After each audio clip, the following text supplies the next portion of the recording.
Sometimes bullies pick the wrong person, and sometimes fate ensures justice in the most unexpected way. One arrogant man thought he could humiliate an elderly black woman in a crowded diner, but what he didn't know was that her quiet, watchful son sitting just a few seats away wasn't just any man. He was an FBI agent trained to handle the darkest sides of humanity.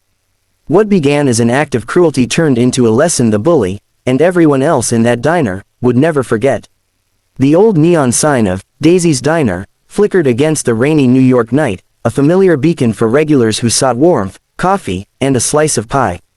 Inside, the smell of fried chicken, collard greens, and biscuits filled the air, mingling with the low hum of conversations and the clinking of silverware. At one corner booth, an elderly black woman named Mrs. Evelyn Carter, dressed in her Sunday hat though it was just a Thursday evening, sat with her Bible resting beside her coffee. Evelyn was the kind of woman who carried dignity in her very posture, chin high, hands folded neatly when not in use, her presence demanding quiet respect without her ever asking for it. Tonight, however, she wasn't alone. Her son, Marcus Carter, had quietly slipped into the booth across from her. Marcus was in his late 30s, tall, broad-shouldered, wearing a simple gray hoodie and jeans. To the casual eye, he looked like just another working man grabbing dinner with his mother. But Marcus wasn't just another man. He was an FBI agent, one who had spent years dismantling criminal networks, interrogating gang leaders, and chasing shadows across the country. His face was calm, but his eyes, the eyes of someone who had seen too much, remained sharp, scanning everything without appearing to. Tonight, though, Marcus wasn't at work. He was simply Evelyn's boy, sharing a warm meal and catching up. Evelyn smiled as she stirred sugar into her coffee, her voice low and gentle. "Marcus, you work too hard. You've been carrying the world on your back. A man needs rest too." Marcus smiled faintly. "I'll rest when the world slows down, Mama." They both chuckled softly, unaware that the peace of their evening would soon shatter. At the counter, a loud voice broke the calm. A man in his 40s with a red flannel shirt and a permanent scowl had been drinking heavily, though the diner didn't serve alcohol. His name was Tom Willis, a man known around the neighborhood for picking fights where none existed. Life had hardened him, but instead of humbling him, it had turned him cruel. He turned on anyone weaker, immigrants, women, elderly folks, anyone who couldn't fight back. Tonight, he had already complained about his burger, mocked the waitress's accent, and cursed at a busboy who dropped a glass. But then his eyes landed on Evelyn Carter. Something about her calm dignity, the way she read her Bible and ignored his noise, triggered his drunken bitterness. He muttered under his breath before stomping toward her booth. "Hey, old lady." His voice cut through the diner, drawing uneasy glances from the other customers. Evelyn looked up politely, adjusting her glasses. "Yes, sir," she said softly, not with fear, but with the same tone she might use to answer a stranger asking for the time. Tom sneered. "What are you doing here taking up space? People like you don't belong sitting around acting all high and mighty. You think reading that book makes you better than the rest of us?" The diner fell quiet. The waitress froze mid-step. Marcus's eyes flickered with restrained tension, but he didn't move yet. Evelyn remained calm. "Son, I'm just minding my meal. Why don't you sit back down and let peace stay where it belongs?" Her words, spoken with steady grace, only fueled his anger. Tom leaned closer, spitting venom. "Don't tell me what to do, you old," and then, in a flash of cruelty, he slapped her across the face. The sharp crack of palm against skin echoed through the diner, followed by a stunned silence. Evelyn gasped, her hat sliding slightly off. The entire room froze, horror painted across every face. But before anyone could react, before Evelyn could even adjust her glasses, her son slowly stood up from the booth. Marcus rose with a stillness that was more chilling than any shout. His hoodie slid back slightly, revealing the rigid frame of someone built for both endurance and strength. The diner's air shifted. Though no one knew who he was, everyone could feel it. This man was dangerous, but in a controlled, deliberate way. Tom smirked at first, clearly expecting Marcus to lunge at him like any ordinary son would. He puffed his chest, trying to appear larger. "What, you gonna do something about it?" he barked. But Marcus didn't take the bait. He stepped forward slowly, his voice low, steady, controlled. "Apologize to my mother." The demand wasn't a plea, it was an order. Tom laughed, the sound ugly and forced. "Apologize to her, please." She should be apologizing for breathing up my air. Some of the patrons gasped, whispering. One man started to reach for his phone, knowing this could turn ugly. Evelyn, holding her cheek, whispered, Marcus, don't, but Marcus's eyes never left Tom. He took another step closer, closing the distance. His calmness wasn't weakness, it was a warning. Tom, emboldened by the attention, jabbed a finger at Marcus's chest.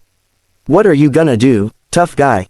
You don't scare me. Marcus's voice dropped even lower, almost a growl. You should be scared. For a split second, Tom hesitated. Something in Marcus's eyes, cold, disciplined, unwavering, told him this man wasn't ordinary. But pride and intoxication overrode caution. With a reckless swing, Tom threw a sloppy punch at Marcus. It never landed. In one swift move, Marcus caught his wrist midair, twisted it, and slammed him against the counter with such force that the ketchup bottles rattled. The entire diner gasped. The speed, precision, and authority of his movement wasn't that of a street fighter. It was tactical, professional. Marcus pinned Tom's arm, his voice steady but laced with steel.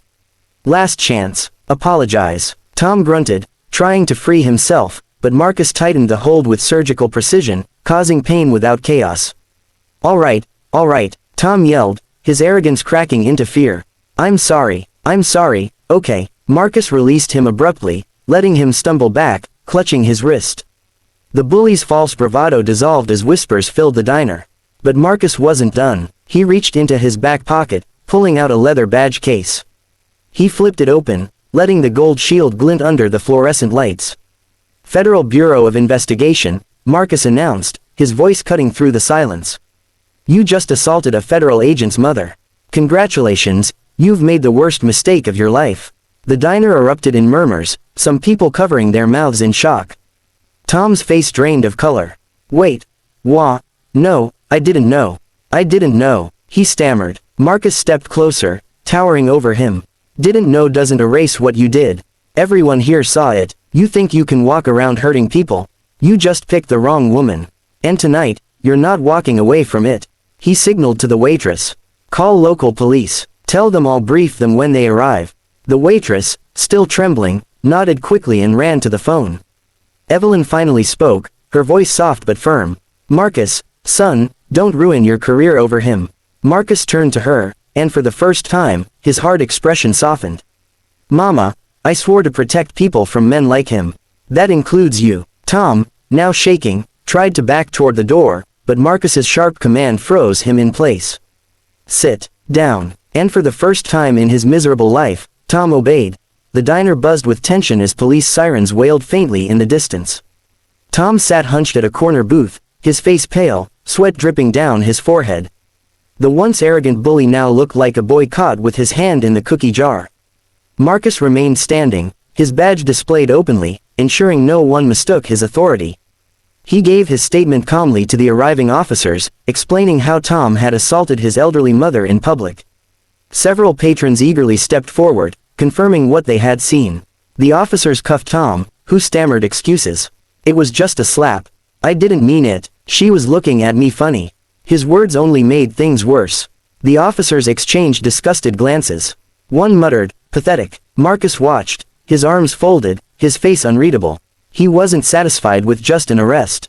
He wanted a lesson to be burned into Tom's memory. After giving his statement, Marcus pulled one officer aside and spoke quietly. Make sure this one is booked for elder abuse and assault. He has a history of causing trouble here. I wouldn't be surprised if priors show up. The officer nodded. We'll handle it. As Tom was escorted out in handcuffs, Evelyn reached across the booth and touched her son's hand. Marcus, thank you, but you didn't have to expose yourself like that. Marcus sighed, sitting down beside her again. Mama, all my life you taught me to stand up for what's right. Tonight wasn't just about me being an agent. It was about me being your son. Tears welled in Evelyn's eyes.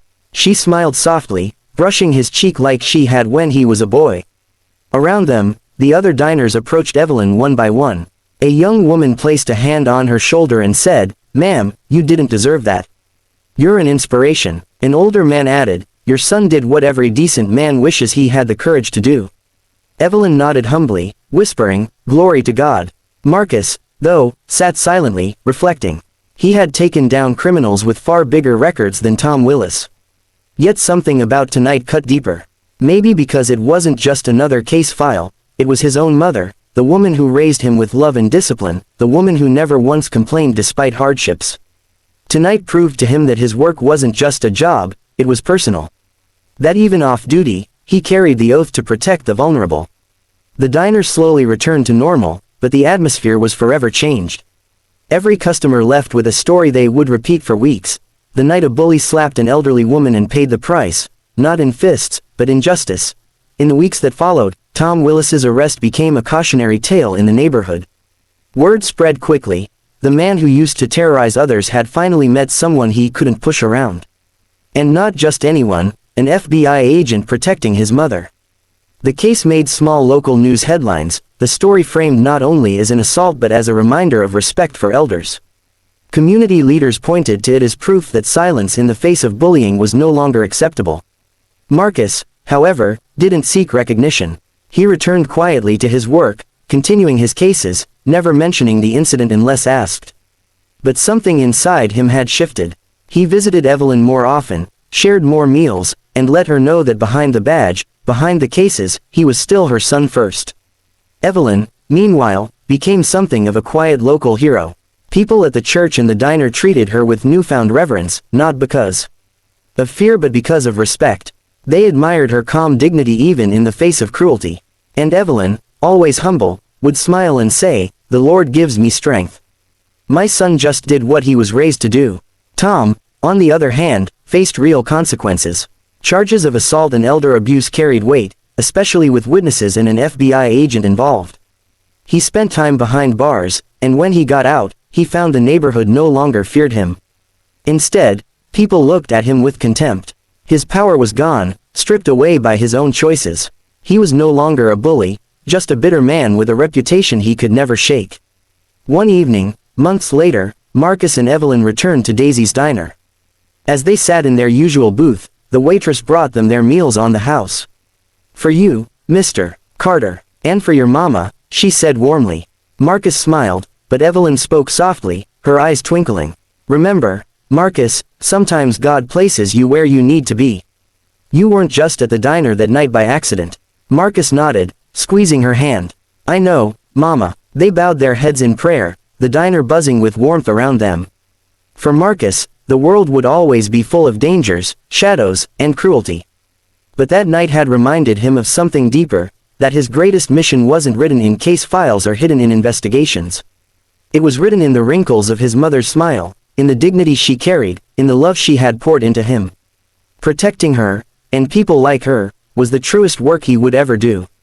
And so, the story of a bully who thought he was strong ended with him realizing the truth: strength isn't in cruelty or fear. Real strength is in protection, love, and the kind of justice that stands tall even in a small town diner. Never underestimate the quiet dignity of someone you think is weak, because you don't know who stands behind them. Respect, kindness, and love are the true marks of strength. Share this story if you believe justice always finds its way.